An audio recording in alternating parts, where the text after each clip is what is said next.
আসসালামু আলাইকুম। আমি আজকে এখন তোমাদের কনিক্সের উপর কিছু অঙ্ক নিয়ে আলোচনা করব। একটা হলো রেখার সাপেক্ষে বিবৃত বা কনিক্সের প্রতিবিম্ব, আর একটা হলো স্পেশাল টেকনিক, বিশেষ করে উপবৃত্ত, অধিবৃত্ত, পরাবৃত্তের সাধারণ সমাধান সাধারণ সমাধান নিয়ে আলোচনা করব এবং কীভাবে সমীকরণ বের করতে হয়। প্রথমে আসি, একটা ইকুয়েশন লিখি, X square plus B Y square 2hxy 2gx 2fy plus C equal 0। এটাকে আমরা বলি একটি কনিক্সের সাধারণ সমীকরণ। এটা কনিক্স আসার কারণ হলো দুইটা কোণকের এরকম একটা কোণক ধরলাম, এখানে আর একটা কোণক ধরলাম,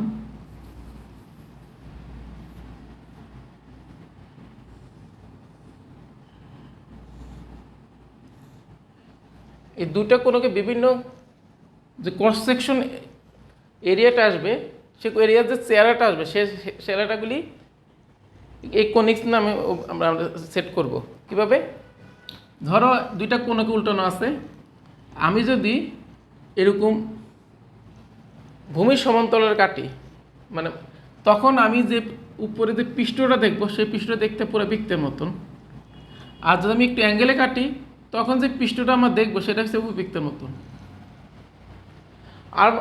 এবার দেখো, এই যে এখান থেকে কনিকের এই যে বাহুটা দেখতেছো, হেলানো যে বাহুটা, এই বরাবর যদি আমি কাটি, এই রেখা বরাবর কাটি, তখন যে চেহারাটা আসবে, এই ক্রস সেকশন যে চেহারাটা, এটা হবে পরাবৃত্তের মতন। এটা পুরো পরাবৃত্ত। আবার আমি যদি এই অক্ষটা উপর লম্ব একটা রেখাটা নিই, আমার আঁকা হয় নেই, এগুলো একটু মুছে দিই, তাহলে তো জিনিসটা বোঝা যাবে।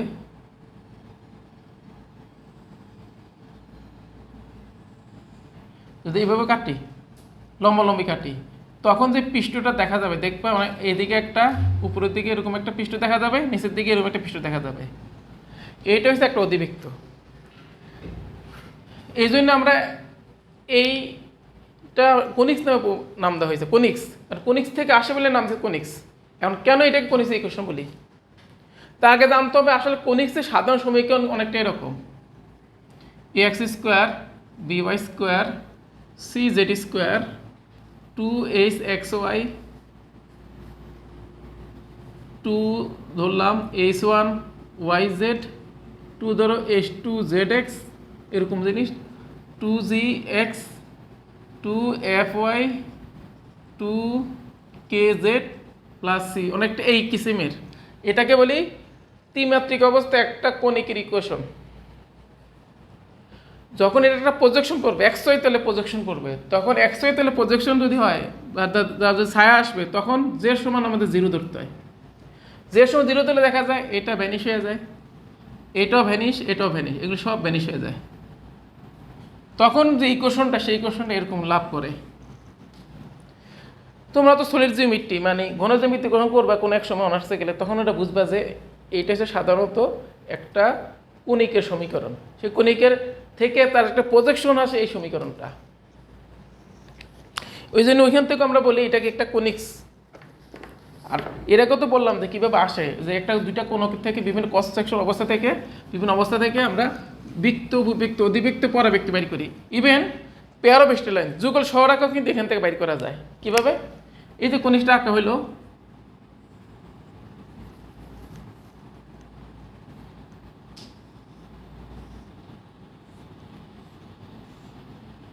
আমি যদি ঠিক এই বরাবর কাটি, দেখা যাবে দুটো সরলরেখা। এবং এই সরলরেখা দুইটা আসলে পেয়ার অফ স্ট্রেট লাইন বা যুগল সরলরেখা বলি, সেটাও কিন্তু এই কনিক্স থেকে আসে। ইভেন এই কোশ্চেন থেকে আমরা একটা স্পেশাল শর্তে কিন্তু পেয়ার অফ স্ট্রেট লাইন বা যুগল সরলরেখা পাই। এখন আমরা সেই আলোচনা করব কোন শর্তে কোনটা হয়। প্রথমে আসি বৃত্ত কখন হয়, বৃত্ত আর শর্ত কি। এটা একেবারে সিম্পল, মোটামুটি সবাই জানি। বৃত্তের যে বৈশিষ্ট্য হলো এক্স স্কোয়ার ওয়াই স্কোয়ার সব কী হবে, অবশ্যই সমান, অর্থাৎ এ সমান বি, এবং এক্স ওয়াই যুক্ত কোনো পথ থাকে না, মানে এ সমান 0। এতটুকু হইলে খুশি হওয়ার কোনো কারণ নাই যে বৃত্ত, কারণ এটা মানলো, কিন্তু দেখা গেলো এখান থেকে যে বৃত্তের ব্যাসার্ধ সেটা হলো অবাস্তব, তাহলে তো বৃত্ত হবে না। এই জন্য এখান থেকে আরেকটা জিনিস খেয়াল করতে হবে, সেটা হলো G square plus F square minus C A square বা বি স্কোয়ার, যেহেতু এবি সমান, G square plus F square minus C A square এটা গ্রেটার দেন 0 হইতে হবে। তাহলে এটা আমি কি বলবো, এটা বৃত্ত, মানে আমি ব্যাকেটে দেখলাম বৃত্ত।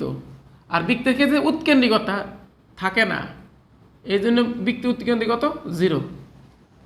উৎকেন্দ্রিকতা রেশিও, বৃত্ত তো এরকম দিগ্গাক্ষ নাই, উপকেন্দ্র নাই, যার কারণে বৃত্তের ক্ষেত্রে এই রেশিওটা আসে না। এই রেশিওটা হলো উৎকেন্দ্রিকতা, ইংলিশ বলে ইসেন্ট্রিসিটি, সেটা হয় 0। এবং অবশ্যই এটা হইতে হবে G square plus F square minus C square সমান কি হইতে হবে, 0।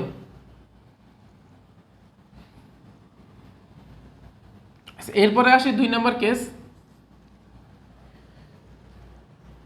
আমাদের একটা নির্ণয় চিন্তা করতে হবে, এটা নিয়ে অত ব্যাখ্যা দেওয়া যাবে না, হয়তো পরবর্তীতে আবার যদি ক্লাস তখন নিব দ্বিতীয় বা তৃতীয় পার্টে, তখন আমি ব্যাখ্যা দেবো কীভাবে হয়। সেটা দ্বারা একটা নির্ণয় কল্পনা করতে হবে, যেমন এক্স স্কয়ার সহগ এ কর্ণ বরাবর, মানে আমরা একটা নির্ণয় কল্পনা করবো, তার মুখ্য কর্ণ বরাবর থাকবে এক্স স্কয়ার সহগ, তারপর ওয়াই স্কয়ারের সহগ, একেবারে ধ্রুবক পদটা মানে সি, মানে এক্স স্কয়ারের সহগ, ওয়াই স্কয়ারের সহগ আর ধ্রুবক পদ যেটা থাকবে সেটা থাকবে মুখ্য কর্ণ বরাবর। বাকি থাকলো কি 2h 2y 2y 2h 2g 2f, এদেরকে আমি সময় বন্টন করবো এবং এটাকে একটা প্রতিসম নির্ণয় আকারে প্রকাশ করব। কীরকম, এই 2h, এই 2h কে 2 ভাগে ভাগ করলে হয় এইচ আর এইচ, এইখানেই দিব এইখানে দেব। এটা তাহলে আমি একটা আয়না ধরি, এই আয়না বরাবর চিন্তা করলে আয়নার প্রতিবিম্ব এখান থেকে এটা আসে, অর্থাৎ এই দুটো যোগফল এইচ, এটা এইচ এটা এইচ, দুটো সমান। একইভাবে 2জিটাকে আমি ধরবো এইভাবে, এখানে জি এখানে জি। অনেকটা যদি আমি একটা আয়না ধরি তাহলে খুব সহজে বোঝা যায়, আয়নার মধ্যে এইচ এর প্রতি এইচ দেখা যায়, জি এর প্রতি জি দেখা যায়, 2 ভাগে ভাগ করে দেবো, সোজা জিনিস। একইভাবে এখানেও, এখানে অ্যাপ দেবো এখানে অ্যাপ দেবো। এটাকে আমি সংক্ষেপে নাম দিলাম ডেল। এটা কেন বললাম, কারণ এটা খুব ভাইটাল একটা নির্ণায়ক। এই নির্ণায়কের উপর নির্ভর করবে এটা আদৌ কনিক্স হবে নাকি সরলরেখা হবে। যদি এই মানটা 0 আসে, ডেলের মানটা কি আসে 0, তখন এটাকে বলি সরলরেখা, 2টি সরলরেখা হবে। যেহেতু 2টি সরলরেখা, এবং এক্ষেত্রে রেশিওটার মানে একটা সরলরেখার কিন্তু বক্রতা কিন্তু ইনফিনিটি, সরি সরলরেখার কোনো বক্রতা নেই, সরি ভুল বলছি, সরলরেখার বক্রতা হচ্ছে 0, আর বক্রতা হলে বক্রতা ব্যাসার্ধের ব্যস্তানুপাতিক, মানে জাস্ট উল্টা। তার বক্রতা যদি 0 হয়, তার বক্রতা ব্যাসার্ধ হয়ে যাবে কোন জায়গায়, অসীমে। তো সরলরেখার তোমার ব্যাসার্ধ হবে অসীমে, তার কেন্দ্র কোন জায়গায়, অসীমে, যার কারণে এই রেশিওটা কিন্তু 0 হয় না, রেশিওটা হয়ে যায় ইনফিনিটি। আমি আবারও বলি, সরলরেখা কোনো কি বক্রতা নাই, কোনো বাঁকা নাই, স্ট্রেট। যেহেতু বাঁকা নাই, একটা জিনিস যত কম বক্র তার ব্যাসার্ধ তো কি তত বেশি, মানে ঠিক উল্টা। আর একটা জিনিস যেমন দেখো, এটা অনেক বক্র, এটার ব্যাসার্ধ কত হবে, এটা তো একটু কম বক্র হয়, ব্যাসার্ধ একটু দূরে হয়। তো স্ট্রেট লাইন হয়ে যাবে, সরলরেখা হয়ে যায়, তাহলে ওই কেন্দ্র কোন জায়গায় চলে যাবে, একেবারে অসীমে, ব্যাসার্ধ হয়ে যাবে অসীম। যার কারণে এখান থেকে রেশিওর যে হিসাব নিকাশ হয় সেটা হয়ে যায় অসীম। সংক্ষেপে বললাম, ডিটেলস আর গেলাম না। এরপরে আসি, যদি ডেলের মান 0 না হয় তখনই আমি বলবো এটা কনিক্স। তাহলে আমাদের এরকম দেখতে অনেক কিছু থাকে, দেখে মনে হয় আসলে কনিক্স, আসলে কনিক্স নাই, আসলে দুটো সরলরেখার গুণফল। এটার মিনিং হলো 2টি সরলরেখার গুণফল আকারে আছে, সেটা বুঝে পড়লে এই নির্ণয়টা 0 হইতে হবে। এরপরে আসি, যদি ডেলের মান 0 না হয় তাহলে সরলরেখা না, তখন সেটা হবে কনিক্স। সেক্ষেত্রে আবার 3টে শর্ত। প্রথম শর্ত হচ্ছে এরকম, 1 নাম্বার ধরি, A B minus AC square যদি 0 হয়, অর্থাৎ এটা তখনই সম্ভব যদি এই রাশিটি পূর্ণবর্গ হয়, দ্বিঘাত সম্মিলিত রাশি, এটাকে বলে দ্বিঘাত সম্মিলিত রাশি। এই দ্বিঘাত সম্মিলিত 0 হইলে এটাকে বলি পরাবৃত্ত।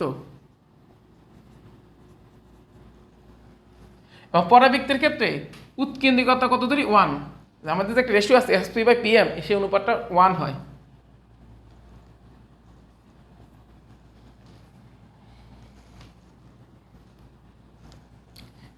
2 নম্বর হলো A B minus S square যদি গ্রেটার দেন 0 হয় তাহলে এটা হয় উপবৃত্ত, আর উপবৃত্তের ক্ষেত্রে এর মানটা হলো 0 থেকে 1 এর মধ্যে। 3 নম্বর হলো A B minus S square যদি লেস দেন 0 আসে তাহলে হবে এটা অধিবৃত্ত, অধিবৃত্ত এর মান 1 এর থেকে বড়।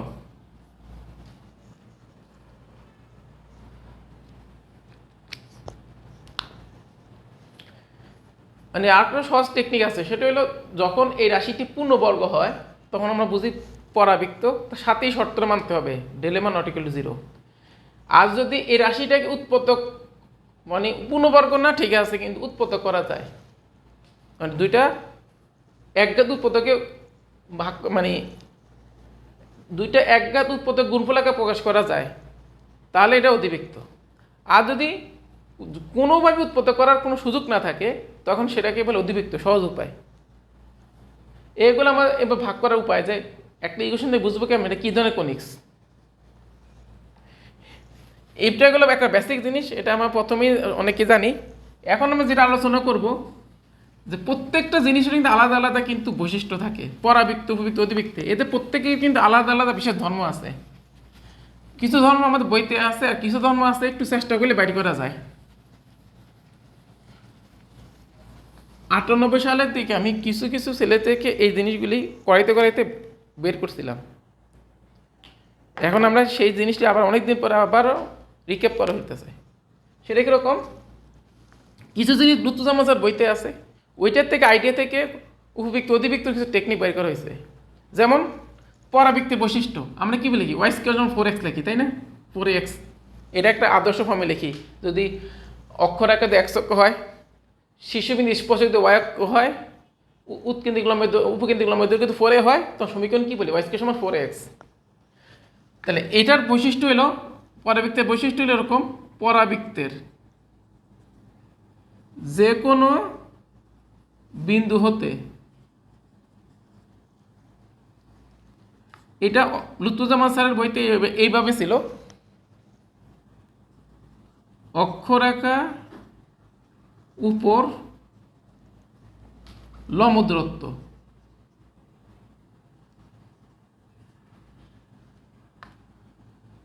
ডিভাইডেড বাই, বরাবর লিখি তাহলে ভালো হয়,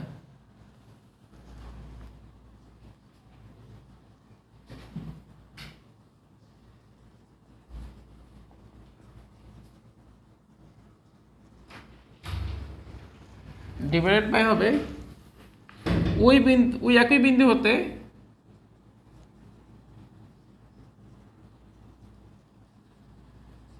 শীর্ষবিন্দুতে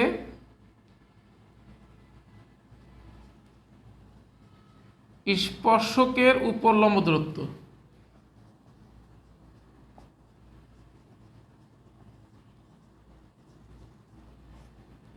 সমান হবে উপকেন্দ্রিক লম্বের দৈর্ঘ্য।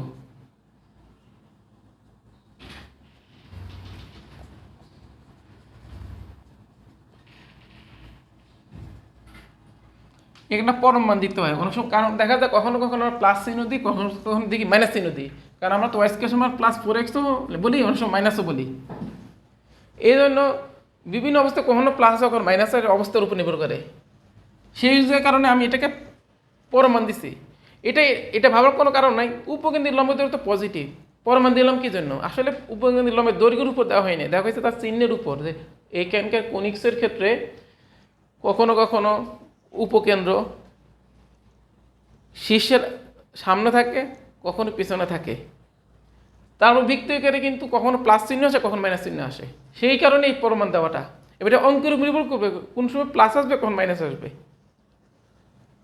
এখান থেকে আমি খুব ইজিলি বুঝতে পারি। তেমন ওয়াই স্কোয়ার বাই 1 সমান 4a, এটা খুব সহজ, এটাও লিখতে পারি, এখান থেকে বোঝা যায়। যেমন আমরা আসি এখান থেকে, এটা বিন্দু দিলাম pxy, এটা দিলাম অক্ষরেখা দিলাম x অক্ষ, শেষে স্পর্শক দিলাম কি y অক্ষ। এই লজিকটাই কিন্তু এটাও চলে আসে খুব সহজে, কীভাবে, কি বলছি পরবর্তী যে কোনো বিন্দু হতে অক্ষরেখা উপর লম্ব দূরত্ব, আমি ধরছি অক্ষরেখা এটা, এর লম্ব দূরত্ব আঁকলাম, সেটাকে দিলাম এম। ওই একই বিন্দু হতে শীর্ষবিন্দু স্পর্শক লম্ব দূরত্ব, শীর্ষবিন্দু স্পর্শক তো এটা ওয়াক্ষ, এখন ওয়াক্ষ থেকে লম্ব দূরত্ব আঁকলাম, সেটা দিলাম এন। সমান কি বলছে উপকেন্দ্রিক লম্বের দৈর্ঘ্য। তো দেখো কীরকম, পিএম স্কোয়ার, এটা আমি একটু লিখতে ভুল লিখছি, স্কোয়ার ছিল সূত্রে, মানে এই বিন্দু হতে এর উপর লম্ব দূরত্ব স্কোয়ার ডিভাইড বাই ওই একই বিন্দু হতে শীর্ষবিন্দু স্পর্শক লম্ব দূরত্ব মানে পিএন সমান উপকেন্দ্রিক লম্বের দৈর্ঘ্য।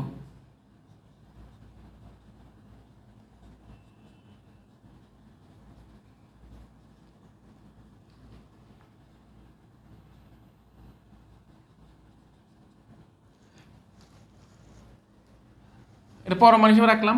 এখন আমার প্রশ্ন হলো পি থেকে এক্স অক্ষের লম্ব দূরত্ব কি, অবশ্যই কত ওয়াই, আর পি থেকে ওয়াই অক্ষের লম্ব দূরত্ব কত, অবশ্যই এক্স, আর উপকেন্দ্র লম্ব দূরত্ব কি জানি 4a, এটা পরম মান, এটি তো আসে। মানে যা সংক্ষেপে বললাম যে যে কোনো অঙ্ক এই কনসেপ্টটা কিন্তু খুব সহজে খুব ইজিলি করা যায়। এটা নিয়ে আমি ডিটেলস বলবো না, তোমাদের যদি খুব ইন্টারেস্ট থাকে লুৎফুজ্জামান স্যারের বই বা আরও কিছু বই যারা ওই মনের থেকে কপি করছে তাদের বইটা করতে পাইতে পারো, বা অনেকে আছে এই নিয়মে দেখায়, বা আরও এরকম কাছাকাছি কিছু অঙ্ক কোনো কোচিং সেন্টার থাকতে পারে বা কোনো জয়কুলির বই এসব বই থাকতে পারে, তোমরা দেখে নিতে পারো। আমি মেনলি আলোচনা করব উপবৃত্ত অধিবৃত্তে কীভাবে এই টেকনিকটা কি প্রয়োগ করা হয়। কারণ উপবৃত্ত অধিবৃত্ত লুৎফুজ্জামান স্যার এই বলে নাই, বলছে পরাবৃত্তের উপর, আর যেহেতু পরাবৃত্তের বলছে ওই আইডিয়া থেকেই ছাত্র পড়ানোর সময় এই টেকনিকটা বাইরে ছিল। এখন আমরা ওটা প্রয়োগ করি কীভাবে, খেয়াল করো X square by A square plus Y square by B square সমান, এটা কি উপবৃত্ত সমীকরণ। তোমরা তাহলে তোমরা এরকম অনেকবার বাইর করতে পারো, যদি জিনিসটা বোঝার চেষ্টা বুঝো ভালো মতো বুঝলে তুমি নিজেও বাইর করতে পারবে টেকনিকটা। X square by A square plus Y square B square সমান 1, এটা হচ্ছে কি উপবৃত্ত সমীকরণ। আর অধিবৃত্তের ক্ষেত্রে থাকে একটা মাইনাস, হয়তো এক্স স্কোয়ার সমান মাইনাস অথবা এখানে ওয়াই স্কোয়ার আগে মাইনাস, ওটার ডিটেলস আমি বললাম না।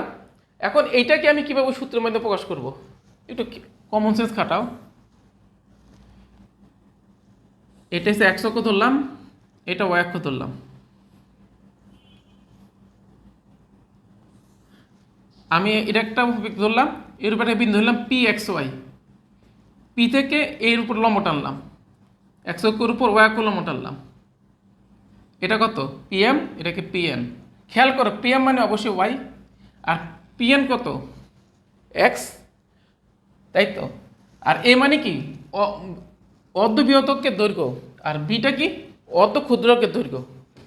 তাহলে আমি যদি দেবো লিখি, দেখো খেয়াল করো, এক্সের পরিবর্তে লিখি কত PM, PN square by A square, ওয়াইয়ের পরিবর্তে কি লিখবো PM square by B square সমান কত 1।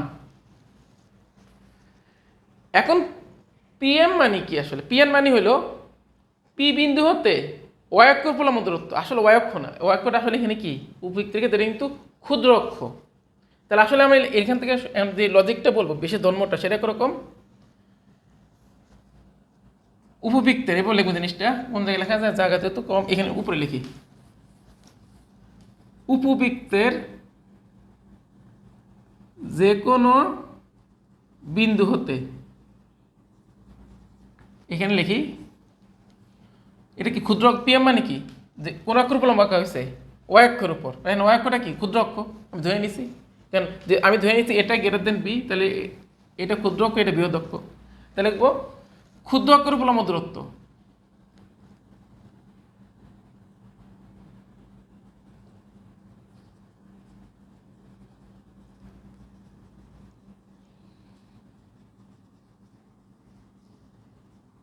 এটা হোল স্কোয়ার ডিভাইডেড বাই দেখো এটা কিন্তু আসলে কি উল্টা, উল্টা কীরকম, এটা হচ্ছে বৃহৎকের দৈর্ঘ্য, অর্ধ বৃহৎকের দৈর্ঘ্য, উপরে লিখছে ক্ষুদ্র অক্ষর উপর লম্ব দূরত্ব, আর নিচে লিখবো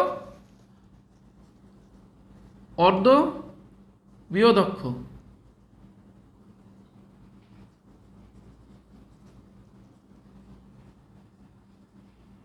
এটার হোল স্কোয়ার প্লাস এখানে কি লিখবো পিএমটা নিশ্চয়ই এক্স অক্ষ উপর লম্ব, আর এক্স অক্ষটা কি এখানে বৃহৎ অক্ষের দৈর্ঘ্য, সরি বৃহৎ অক্ষ। তাহলে পিএমটা কি? পি বিন্দু হতে বৃহৎ অক্ষের উপর লম্ব দূরত্ব। একই কি, এখানে কি লিখবো? জাস্ট তার উল্টাটা, মানে কি এখানে হবে বৃহৎ, ওই বিন্দু হতে, মানে পি বিন্দু হতে, উপবৃত্তের যে কোনো বিন্দু বলতে পি বিন্দু হতে বৃহৎ অক্ষের উপর লম্ব দূরত্ব।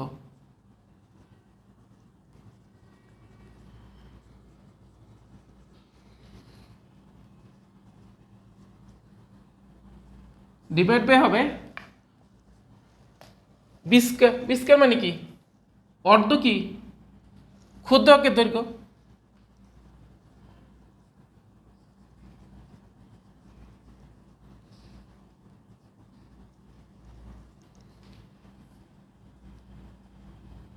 এটা কি হোল স্কয়ার, এখানে একটা হোল স্কয়ার আসবে, সমান কত? 1। দেখো পরে উপবৃত্তি আরেকটা বিষয় ধর্ম আছে, SP plus S prime P সমান টুয়াইস, এটা তোমার পড়ে আসছো। কিন্তু ওইটার থেকে এই টেকনিকটা বেশি কার্যকরী। এই যেটা, এটা এস প্রাইম, এটা পি দিয়ে ধরি, SP plus S prime P সমান কত? টুয়াইসে পড়ছি না? এটা আমরা ইউজ করতে পারি, এর পর উপবৃত্তি বিশেষ ধর্ম। আর অধিবৃত্তির ক্ষেত্রে একই রকম টেকনিক, এখানে একটা প্লাস মাইনাস আসবে অবস্থার উপর, সেটা আমরা আস্তে আস্তে পরে। এখন এটাই তো উপবৃত্তি বিশেষ ধর্ম। এখন এই বিশেষ ধর্ম সাহিত্যে আমি কোন কোন অঙ্ক খুব সহজে করবো সেটা একটু আলোচনা করি, জাস্ট একটা অঙ্ক দেখা দিলে বুঝবা। তো বইতে অঙ্কগুলি আছে, যেমন একটি উপবৃত্তের বলা হইলো, একটু উপবৃত্ত এরকম দুইটা উপকেন্দ্র দেওয়া আছে, একটা দেওয়া আছে ধরো কথার কথা 3, 1, আরেকটা দেওয়া আছে 1, 3, দুটো উপকেন্দ্র। আর বৃহৎ-অক্ষের দৈর্ঘ্য দেওয়া আছে, বৃহৎ-অক্ষের দৈর্ঘ্য দেওয়া আছে 4√3। এই এখন আমার বের করতে হবে উপবৃত্তের সমীকরণ কত। নর্মাল সূত্র আমরা জানি, সেটা হচ্ছে এখান থেকে একটা পি ধরে নিব, তারপর এসপি আর এস প্রাইম পি যোগ করবো, সেটা সমান কত? টুয়াইসে। এটা আমরা জানি, কিন্তু এতুর পর্যন্ত ঠিক আছে, যখন ক্যালকুলেশন করবা সেটা অনেক লেন্দি হয়ে যায়। তুমি যদি এই টেকনিক প্রয়োগ করো তাহলে কিন্তু অনেক ইজিলি করা যায়। তার জন্য আমাদের কয়টা জিনিস জানা লাগবে, সেটা হচ্ছে বৃহৎ অক্ষের সমীকরণ, ক্ষুদ্র অক্ষের সমীকরণ, ক্ষুদ্র অক্ষের দৈর্ঘ্য। বৃহৎ অক্ষের দৈর্ঘ্য দেওয়াই আছে। তাহলে আমাদের কয়েকটা কাজ করি, আমাদের টুয়াইসে দেওয়া আছে 4√3, তাহলে নিশ্চয়ই এর ঘরতে হবে 2√3, এর মান জেনে গেলাম। এরপর বের করবো আমরা দুইটা উপকেন্দ্রের মধ্যকার ডিস্টেন্স, আমরা জানি এটা সমান হচ্ছে 2AE বলি সাধারণত। সেটা কত? 1, 3 আর 3, 1 এর ডিস্টেন্স, সেটা কত? 3 - 1 whole square plus 1 - 3 whole square করে যা আসে 4, 4, 8, মানে 2√2 আসে। এখান থেকে দেখো 2A পেয়ে গেছে, তাহলে এই কত? √2। এ এসে 2√3, এ এসে 2√2 শুধু।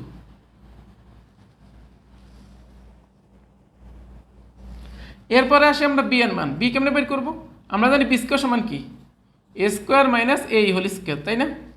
তো এখানে বসালে কি আসে? এ স্কোয়ার রুট করলে কি আছে? 2√3 whole square minus √2 whole square, কত আসে?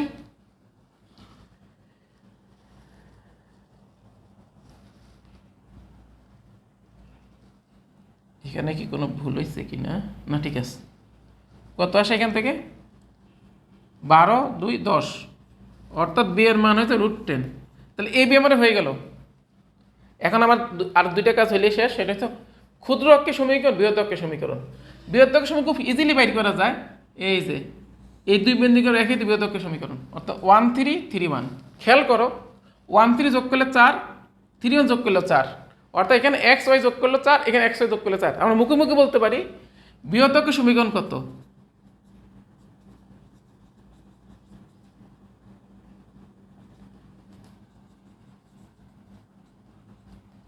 এক্স প্লাস ওয়াই মাইনাস 4 সমান 0। কীভাবে? কারণ এদের যোগ করলে 4, এদের যোগ করলে 4, তাহলে অবশ্যই এটা সিদ্ধ করবে। এটা গেল। তাহলে ক্ষুদ্রকে কের উপর লম্ব, তো তাহলে ক্ষুদ্রকের সমীকরণ কী হবে? এক্স মাইনাস ওয়াই প্লাস কে, তাই তো? তার আগে একটা কাজ করি আমরা, এদের মধ্যবিন্দু কি? উপবৃত্তের কেন্দ্র, কেন্দ্র বাইর করা সহজ। এদের যোগকে 2 দিয়ে ভাগ করলে 2,2 আসে, তাই না? কারণ 1 আর 3 যোগ করে 2 দিয়ে ভাগ করলে 2, আবার 3 + 1 যোগ করে 2 দিয়ে ভাগ করলে কত? 2। তা 2 হচ্ছে তোমার কি? কেন্দ্র। এখন তাহলে দেখো 2 দিয়ে কিন্তু বৃহৎ অক্ষটা যায়, আবার কি ক্ষুদ্র অক্ষ যায়। খেয়াল করো 2, তো এক্সও টু ওয়াইও টু এবং এর একের উপর লম্ব, একের লম্বর বৈশিষ্ট্য কি এক্স মাইনাস ওয়াই। আবার টু টু যেহেতু দেওয়া যায় তাহলে আমার আর কিছু আসবে না, সময় জিরো আসবে, তাই না? কারণ এক্সের মানে টু, ওয়াইয়ের মানে টু, এবং এক্সের সব ওয়াই সব সমান, খালি চিহ্ন বিপরীত। তাহলে নিশ্চয়ই কমন সেন্স দিয়ে জাস্ট কমন সেন্সে বলা যায় এক্স মাইনাস ওয়াই সমান কত, জিরো। তা আমাদের কিন্তু চারটা টার্ম চলে আসছে। এটা ক্ষুদ্রকের দৈর্ঘ্য, সরি বৃহত্তকের দৈর্ঘ্য, ক্ষুদ্রকের দৈর্ঘ্য, বৃহত্তকের সমীকরণ, ক্ষুদ্রকের সমীকরণ। তাহলে আমরা ইকুয়েশনটা কি এই অনুযায়ী করি, কীরকম বসাই দিই। উপবৃত্ত যে কোনো বিন্দু হতে অক্ষরেখা উপলম্ব দূরত্ব, এন্ড অক্ষরেখার সরি বৃহত্তক ক্ষুদ্রকের উপলম্ব দূরত্ব বসে, ক্ষুদ্রকের সমীকরণ কি এক্স মাইনাস ওয়াই। কোন বিন্দু থেকে, পি থেকে এক্স মাইনাস ওয়াইয়ের উপলম্ব দূরত্ব কি X minus Y by root two না, এক্সের সহগ আর ওয়াই সহগ স্কোয়ারকে রুট করলে রুট টু আসে, এটার কিন্তু হোল স্কোয়ার, তাই না? ডিভাইড বাই অর্ধ বৃহত্তকের দৈর্ঘ্য কত আসছে, টু রুট থ্রি, এটা হোল স্কোয়ার, প্লাস পরেরটা কি হবে, এক্ষেত্রে কি বৃহত্তকের উপলম্ব দূরত্ব বসছে, মানে পি বিন্দু থেকে বৃহত্তকের উপলম্ব দূরত্ব। এখন আমার বৃহত্তকের ইকুয়েশন কি X plus Y minus four সমান জিরো। তো পি থেকে এই X plus Y minus four উলম্ব দূরত্ব কত হবে, X plus Y minus four by root two এর হোল স্কোয়ার। আর ক্ষুদ্র অর্ধ ক্ষুদ্রকে দৈর্ঘ্য কত আসছে, রুট টেন, মানে রুট টেন হোল স্কোয়ার সমান ওয়ান। এখন বাকিটা হচ্ছে ক্যালকুলেশন। এটার জন্য তো কোনো স্পেশাল টেকনিক দরকার নেই, জাস্ট কষ্ট করে ক্যালকুলেশন করে চলে আসবে। এটা বোঝা গেছে? অর্থাৎ কি আমরা যে আগে যে জিনিসগুলো শিখছি যে এরকমভাবেও করতে পারি যে SP plus S prime P সমান টোয়াইজ এ, এই টেকনিক না করে আমরা এই টেকনিকও কিন্তু সলভ করতে পারি। এটা প্রথমে নতুন মনে হলো, এই যদি নিয়মিত প্র্যাকটিস করো এই নিয়ে অনেক মনে সহজে করা যায়। মানে অন্ততপক্ষে এইভাবে করলে যে সময় লাগে তার থেকে আগে এটা করা যায়। এটা হলো আমাদের একটা টেকনিক। একই টেকনিক আমি অধিবৃত্ত প্রয়োগ করতে পারি, কিন্তু অধিবৃত্তের ক্ষেত্রে কিন্তু বৃহদক্ষ নাই, ক্ষুদ্রক্ষ নাই। কারণ অধিবৃত্তের ক্ষেত্রে কিন্তু বৃহদক ক্ষুদ্রক কনসেপ্টটাই ঠিক না, হবে আর অক্ষ আর অনুবন্ধী অক্ষ। কারণ উপবৃত্তের ক্ষেত্রে এটা গুরুত্বপূর্ণ, X square by A square plus Y square by B স্কোয়ারের ক্ষেত্রে এ বড় নাকি বি বড় তার উপর কিন্তু ইকুয়েশন নির্ভর করে। অধিবৃত্তের ক্ষেত্রে এমন কোনো হিসাব নাই, এ আর বি এর সমান হইতে পারে, অসমান হইতে পারে, তাতে কিচ্ছু আসে যায় না। যদি এ বি যদি সমান হয় তখন এটাকে বলে আয়তাকার অধিবৃত্ত, কিন্তু উপবৃত্ত থেকে এ বি সমান হয়ে গেলে সেটা হয়তো বৃত্ত।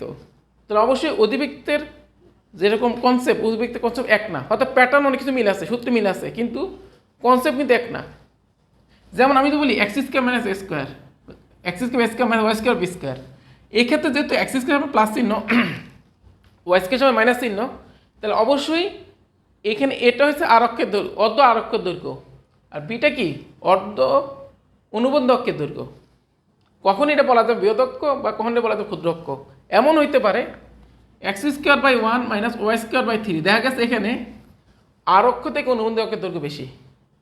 আবার এমন হইতে পারে X square by two Y square by two সমান, এখানে আমার সমান, এই দুইটাই কি দৈর্ঘ্য সমান। আর এমন হইতে পারে X square by four Y square by two সমান ওয়ান, এক্ষেত্রে আবার কি আর অক্ষের দৈর্ঘ্য অনুবন্ধ অক্ষের থেকে দৈর্ঘ্য থেকে বেশি। এটা সবই সম্ভব। তাহলে এটা প্যাটার্নটা নির্ভর করে এই দৈর্ঘ্যের উপর না, চিহ্নের উপর। যদি এক্স স্কোয়ার সময় প্লাস চিহ্ন থাকে, ওয়াই স্কোয়ার মাইনাস চিহ্ন থাকে, তাহলে আমাদের আর অক্ষরে থাকবে এক্স অক্ষ বরাবর আর অনুবন্ধী থাকবে ওয়াই অক্ষ বরাবর। আর যদি এরকম হয় ওয়াই স্কোয়ার সময় প্লাস চিহ্ন, এক্স স্কোয়ার মাইনাস চিহ্ন, যেমন এইটা ধরলাম, এখানে এটা কে বড় কে ছোট আমার দেখা দরকার নাই। এই ক্ষেত্রে আমি দেখব যেহেতু ওয়াই স্কোয়ার প্লাস চিহ্ন আছে, তাহলে আর অক্ষ হবে সরাসরি ওয়াই অক্ষ বরাবর, আর অনুবন্ধী অক্ষ হবে কি এক্স অক্ষ বরাবর। যাই হোক, এখন আমরা তাহলে এরকমভাবে লিখি, কীভাবে লেখা যায়, তখন উপবৃত্ত পরিবর্তে লিখবো অতিবৃত্ত লিখবো।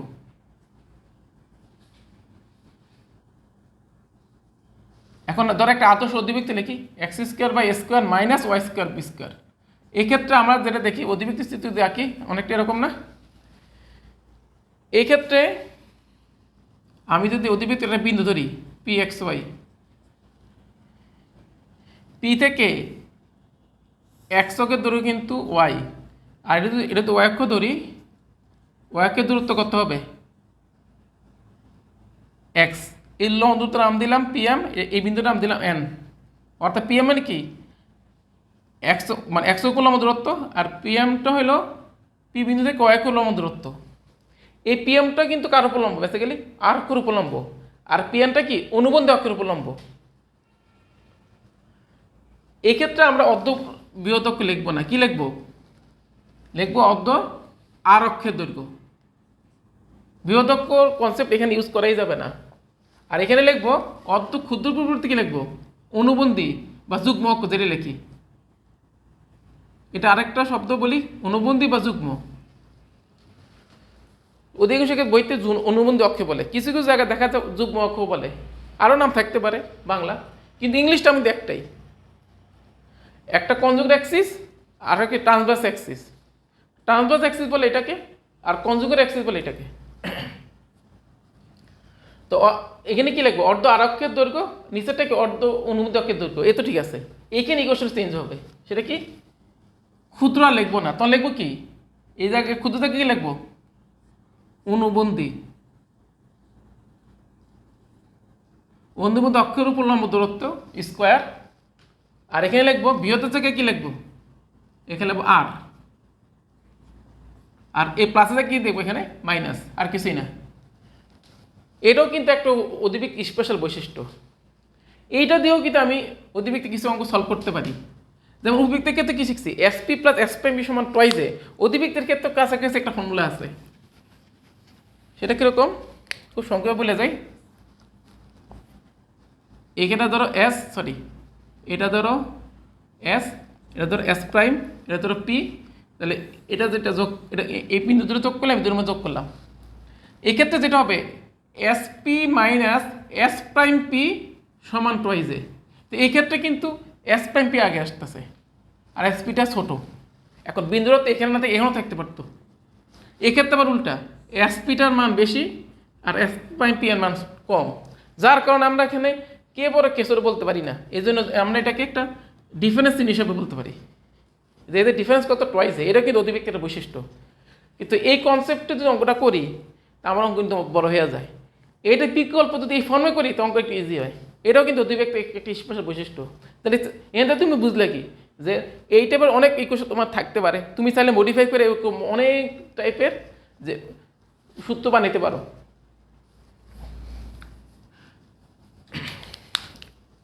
যাই হোক, সংক্ষেপে একটু আলোচনা করলাম। এবার আমরা আসছি প্রতিবিম্ব নিয়ে একটু কথা বলি। সেটা হলো আমরা কিন্তু রেখার সাপেক্ষে প্রতিবিম্ব করছি।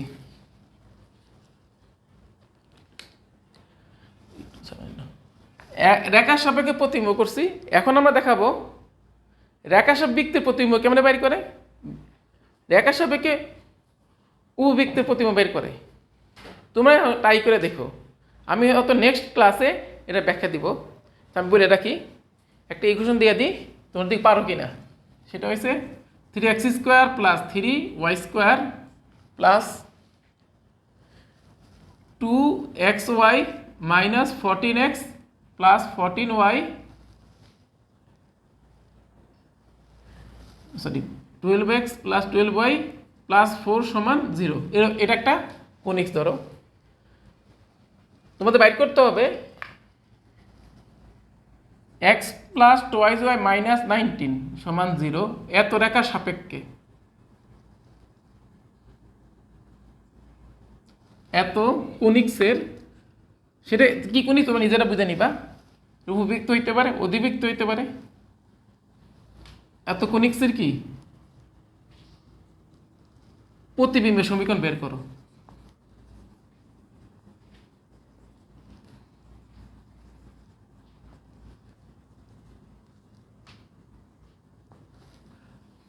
ট্রাই করো, না পারলে আমি করে দেবো নেক্সট ক্লাসে। তবে যদি পারো তো অনেক ভালো লাগবে, না পারলেও সমস্যা নাই, তোমাদের তো অবশ্যই ম্যাথে স্কিল পারবে। আজকে এ পর্যন্তই। আসসালামু আলাইকুম।